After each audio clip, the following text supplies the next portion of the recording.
everybody, Backyard Bullion here, and a very warm welcome to you all joining us for episode 199 of In Focus Friday, the show where we take a good close look at cool things made of silver or gold.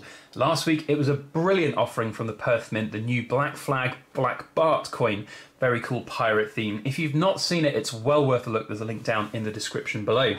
This week we are continuing that nautical theme somewhat with the Kraken, and I get to use the phrase release the Kraken, so I'm a happy chappy. Absolutely love this coin, and as well we have the Canadian Goose here, and the reason that we're doing a double header is whilst these two have very different looks and themes, they do have, in my mind, a connection in that they are this new wave of 2-ounce coins that we're seeing from various mints around the world, and the Canadian Mint's offerings, they're very, very nice coins. These two, however, are not without quality issues, and it's hard to know whether that's from the mint themselves or whether that's as they've been handled through dealers. One thing is for sure is that they are very cool offerings in the bullion category, and I really quite like them. And without further ado, let's crack on. And it's an apt word I use because we are going to release the Kraken from this plastic bag to start with. Now, before anybody starts moaning at me for handling these coins with my bare hands, they are already quality impaired, let's say. There are quality issues on these coins, and I'm not too bothered about a few extra little bits of fingerprinting because ultimately these are bullion grade coins that are sadly worth bullion because of these quality issues that have come as standard on them. And the first quality issue that you'll notice on this one is the really great big scar on the Queen's face. The last time I checked, the Queen does not have a scar on her cheek, but this one looks like she's been attacked and mauled by a cat. So we'll talk about that in a little bit, I think, but first let's just focus on the actual Kraken itself. Now this is, of course, a mythological creature, and this coin represents the start of a new series from the Royal Canadian Mint, Creatures of the North. Coin 1 in the series for 2020. I don't know how often, I presume annually, they're going to be coming out. I presume that all of these are going to be mythological creatures, so we could see creatures from Norse mythology, creatures from, I mean, it says creatures of the North, so one would presume it's going to be kind of Northern Hemisphere, European culture. Maybe we'll see some dragons in there. I don't really know whether it's going to be, you might see bears, I don't know, creatures of the North. There could be a myriad of different things to showcase in this series. So I'm quite intrigued to see how it progresses and goes, but the first offering is certainly quite an appealing one. The Kraken is, of course, pretty synonymous with nautical worlds as being the monster. It is the monster, and of course it's been popularised in various Hollywood films like Pirates of the Caribbean and such as well. Interestingly, there's some information about the historical roots of the sort of history of the Kraken, and it first arose in about the sort of mid-13th century as this sort of mythological sea creature that would sink ships. And I think, you know, back in the day, of course, when the world was a simpler place, people didn't necessarily have the scientific understandings of the way the world works, and you know, people would see these giant squids washed up on shorelines, and they'd be like, oh my god, you know. And there was this one apparently that washed up in Newfoundland in 1878, which measured nearly 55 feet. It's very, very long as a sea monster goes, and you know, it sort of reinforced the myth that there are these huge sea monster Krakens. Now, of course, there might well be that we've never discovered, but as yet, modern science and discoveries have not yielded a giant Kraken. But it was meant to be the monster that was feared by all sailors. It would be the one that came out and took your ship, and you can see that happening just here on this coin. So really nice design work from the Royal Canadian Mint. I like the symmetry that's going on here with the Kraken, with all the tentacles. The quality of the strike is really good. It's really nice high relief. I think the camera always flattens things out, but in person it looks really stunning, and I like the way that it sort of leaps out from the water there. Really, really good stuff. There's this, now there's loads of different sort of mint guard protection things on here to try and alleviate the potential for milk spotting. There's also all of these wonderful little security features, like all of these tiny little micro laser etched details, like the maple leaves there. I believe as well there's meant to be a 20 in there to designate 2020. All of these little radial lines, come on, back in focus camera, all these little radial lines around the outside are apparently part of this sort of mint guard protection to try and avoid counterfeiting. Now there is a little white mark on the rim here, and I don't know whether that would be described as a milk spot. It doesn't come off when you try and just rub it, so I don't know. It could be a milk spot. In theory, the Royal Canadian Mint is beyond milk spotting now because they use the mint shield technology, which apparently coats the coin and tries to protect it during that minting process. I don't know. Quality. Let's just talk very briefly about quality. Generally speaking, I actually really like the quality of this, and if it weren't for this scratch that's happened on the back of the Queen's head here, this would actually be a really high sort of quality coin for me. I really like it.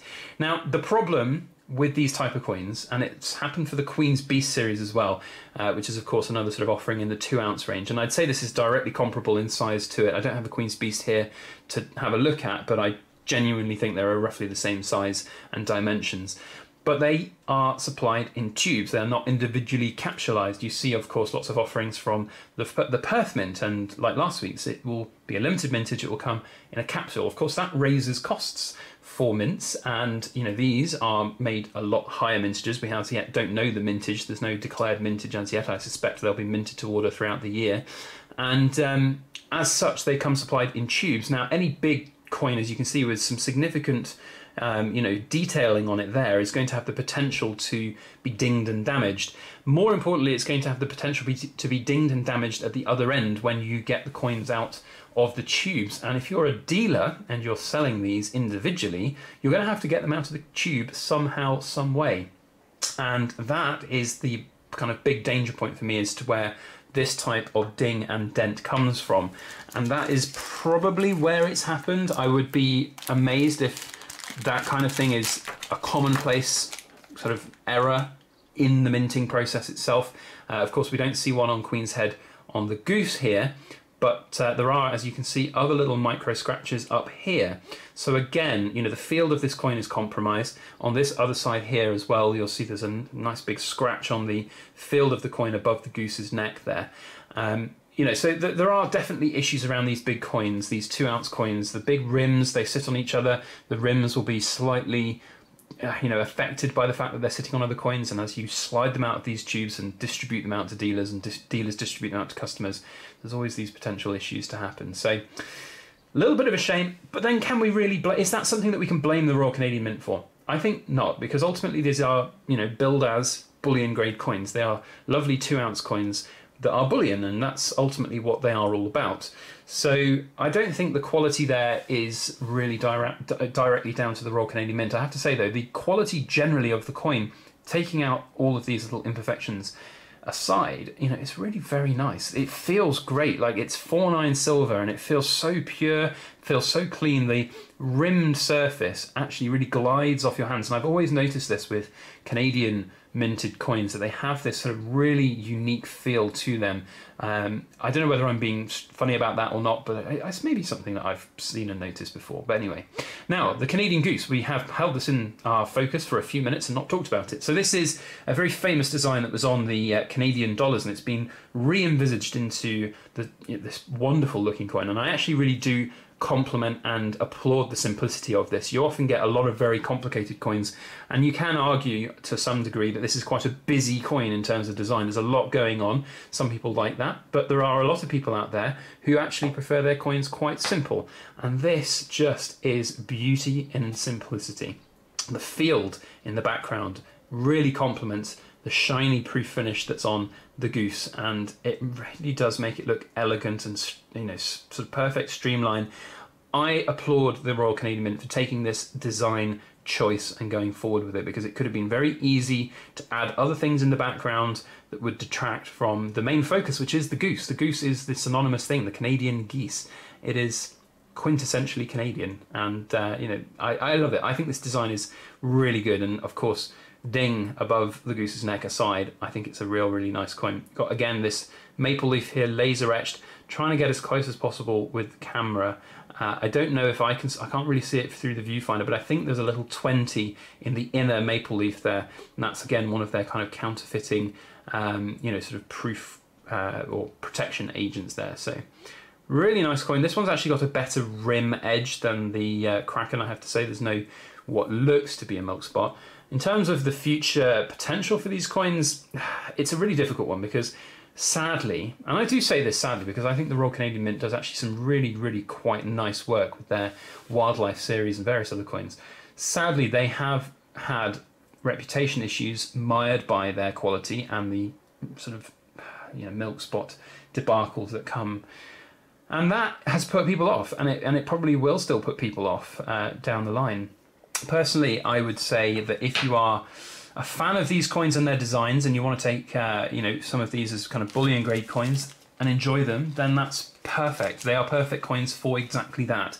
In terms of being collectibles that are going to grow in premiums as a series, it's unlikely that these will grow, like the Perthmint Swan, for example. This will not be a Perthmint Swan at any point. And, the fact that they're not limited in mintage, or that we know of anyway at this stage, also sort of hinders them. But I think as bullion grade offerings, they by far and away outstretch the other offerings that are out there at the moment. And the one that really sort of springs to mind is, of course, the Perth Mint's new generation 2-ounce coins, the kookaburras, the koalas, and a few others, saltwater crocodile and things like that. For me, those Perth Mint ones, not very good on the design side. These, very, very, very good on the design side. A few quality issues still to be ironed out, perhaps, but otherwise, I really like them. So I'd love to know your thoughts on that. It was an interesting video to make and to sort of discuss these. I genuinely really like them, and it is a shame. I do feel sad that there's a few dings in there. And if anybody's asking, where did I buy them from? It was goldsilver.be in Belgium. No disrespect to them in any way for this. I didn't even go back and question them, because I think the same answer would have come from any dealer that I bought these coins up from that had these little dings and dents in, that they are bullion coins. Unfortunately, that is the nature of the game with these. I suppose if you really wanted to try and get the best quality you could, buying directly from the Royal Canadian Mint, which will be at a premium, will potentially yield you your perfect coin. But be aware of that. It's people will often really heavily criticise these bullion dealers, but ultimately they have to work with what they've got. And I don't have any issues with this. I bought it for a cheap price, relatively speaking, to other coins out there on the market. For me, I'm quite lucky. I can melt them. I can do anything I like with these in the future. I can keep them. I can sell them as what they are. It's not a big deal for me. But anyway, look, I start to ramble on, and I'm sure you members of the Rambling Society out there will be much obliged to hear me say that, and just the fact that I am rambling on. But anyway, let's talk about next week very briefly. Episode 200. Now, a couple of months ago, the world changed quite significantly, and I had originally thought and planned I think about 6 months ago, that episode 200 we would do something incredibly special. We reached out to a bunch of bullion dealers in the UK, and we had wheels in motion to try and get something absolutely incredible to talk about and showcase for episode 200. Now that's not happening. That's not possible, sadly.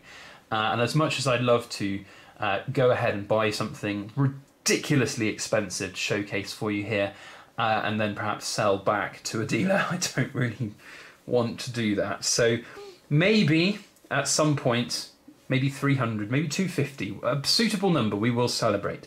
That said, we are going to have a little bit of a celebration next week, so make sure that you stick around and see episode 200, where we will be having a good fun time. Otherwise, that is it from us. Thank you all for watching, especially to you BYB Rambling Society members. Thank you so much for all of your long viewership support. It really makes a huge difference. Otherwise, that's it from us. Have a fantastic weekend ahead. Thank you all for watching, and please make sure that you like, share, comment, and subscribe for more.